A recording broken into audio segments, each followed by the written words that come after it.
So,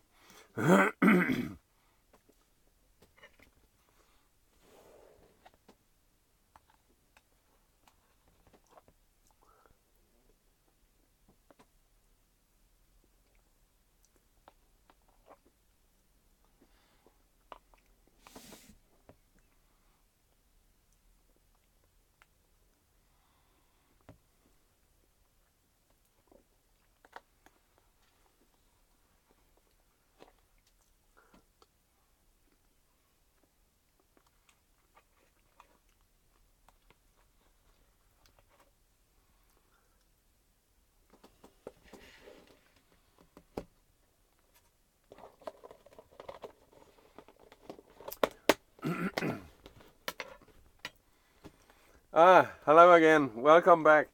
I just put my ice cream in the freezer. Now I'm running only on cell phone signal. I turned off my Wi-Fi device, and I think this is better.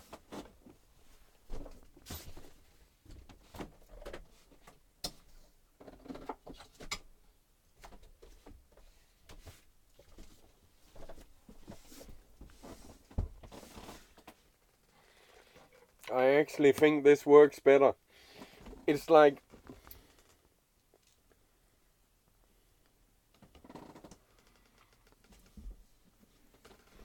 oh, that's great. Yeah, the problem is that, well, problem and good thing, I guess, is that I have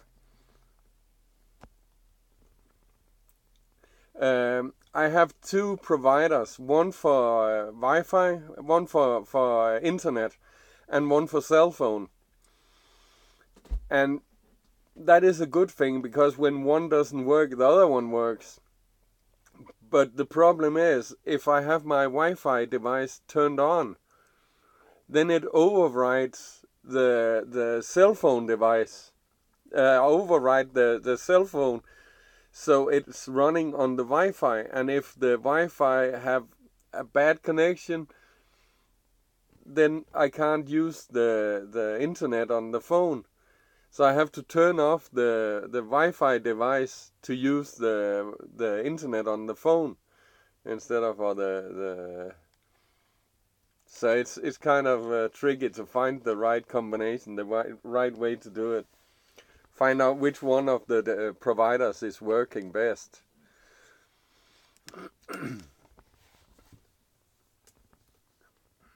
So, Joyce, you are back, and who else did we have?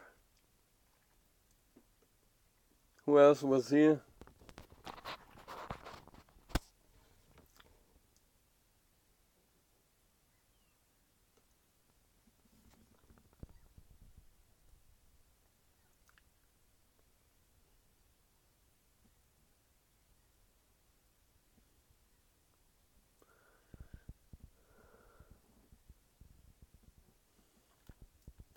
Okay. So you were just using the glitch to watch the video. That's great.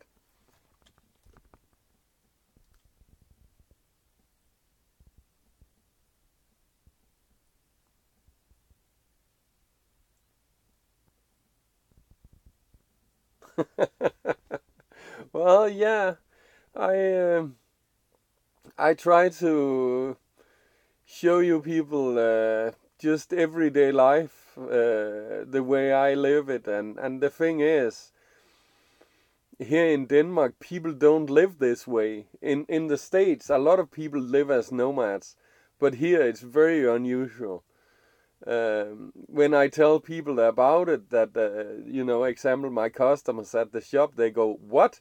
You live in a travel trailer and park around the place boondocking?" And they're like, they never heard about people doing that, so it's very unusual. Unrestricted land in Denmark where you can park your RV in winter. Something came. Well, Joyce, the thing is, Denmark is very regulated, and that was the problem. You saw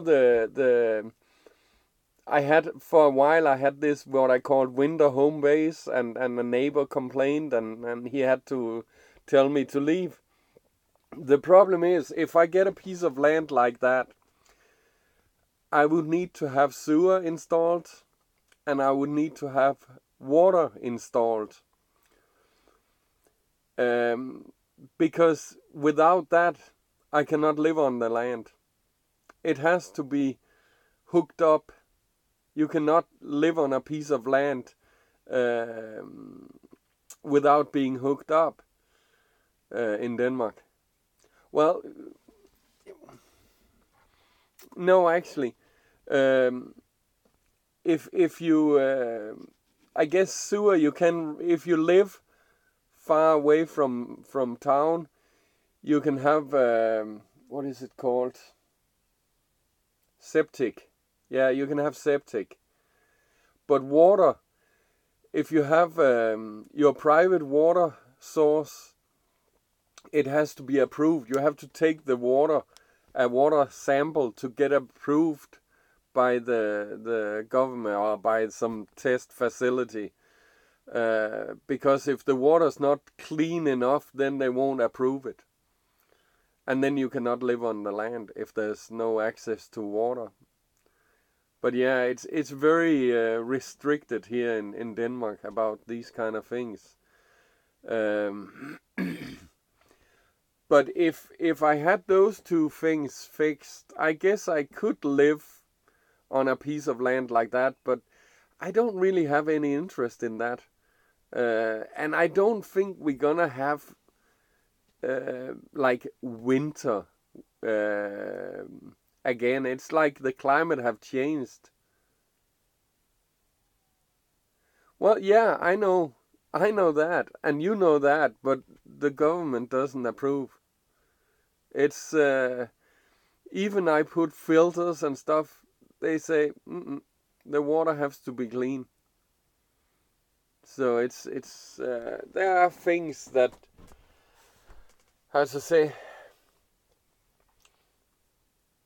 well, they're not making it easy. And if I own a piece of land, I would have to pay tax on it from the value of the land.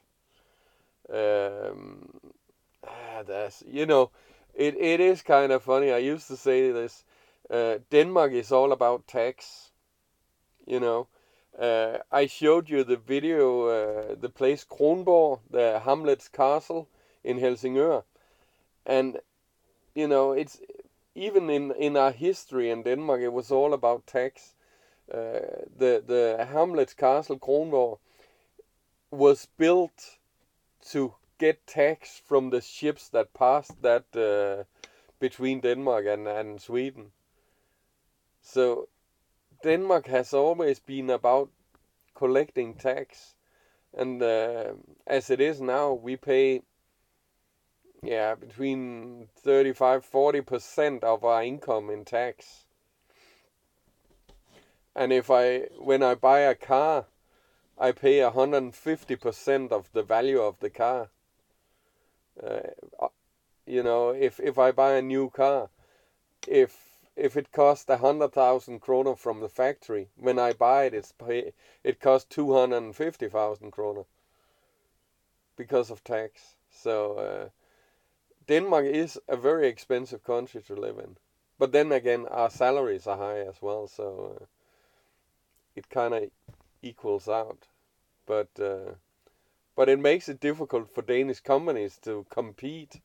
If they have a production company in Denmark, they have to be very expensive. What they produce, because it's too expensive because of the tax.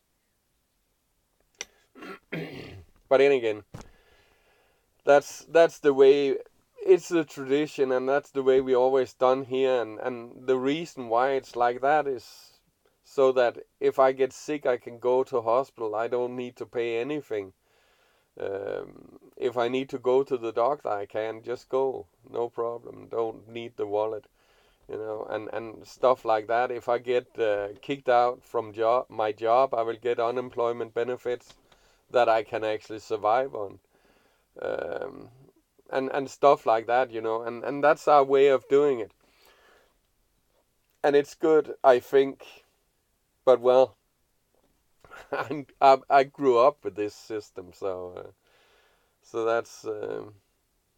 But then again, when I lived in Thailand, I realized how spoiled people in Denmark they are.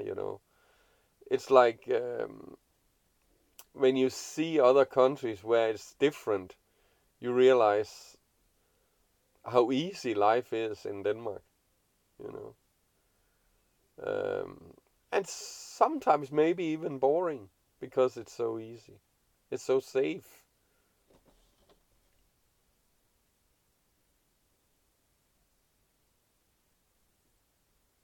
Well, yeah, you have to take the good with the bad. That's true.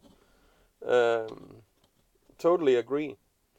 And some people would say it's a socialist way of doing it. I think it's something to do with solidarity. That everybody helps everybody, but that is a very Scandinavian way of looking at it. Look at it, you know, because Norway and Sweden is basically the same, and it is well, actually, maybe even Finland too. I've never been to Finland. I don't know how their system is. But yeah, it's a Scandinavian way of doing it, and every everybody pays a little bit to help everybody. So that's the way of it, and I think it's good.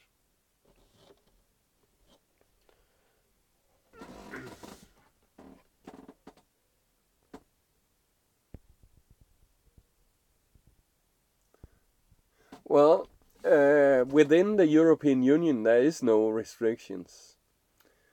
Citizens within the union can go stay in any other EU country if they want to. So if I wanted to go stay in Germany, I would just move there and apply for a job, and that's it. Obviously, if I move to Germany, it's German rules and German uh,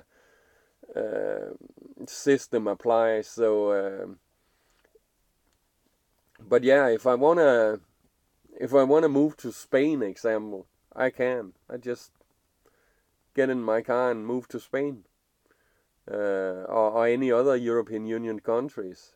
So that makes it very easy for people within the European Union. That also result in some problems, obviously, because some countries who are member of the European Union are not as rich as Denmark. Well, yeah, kind of, I guess. Um, Even though I know you have this thing about driver license, that if you move from one state to another, you have to retake your driver license in the new state in some of the states.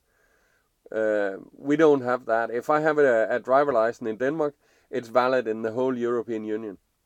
I can drive and in any European Union countries. But to be honest, I'm kind of against the European Union, so I think it was a mistake to become part of the union. But it's hard to do anything about it now. Let's see what happens to England, the United Kingdom. They voted that they want to leave the union, so that's going to be very interesting to see what happens there. Um, well, my travel trailer, the nest, everything in the nest is 12 volt. I have a 110 amp hour 12 volt battery here under the sofa.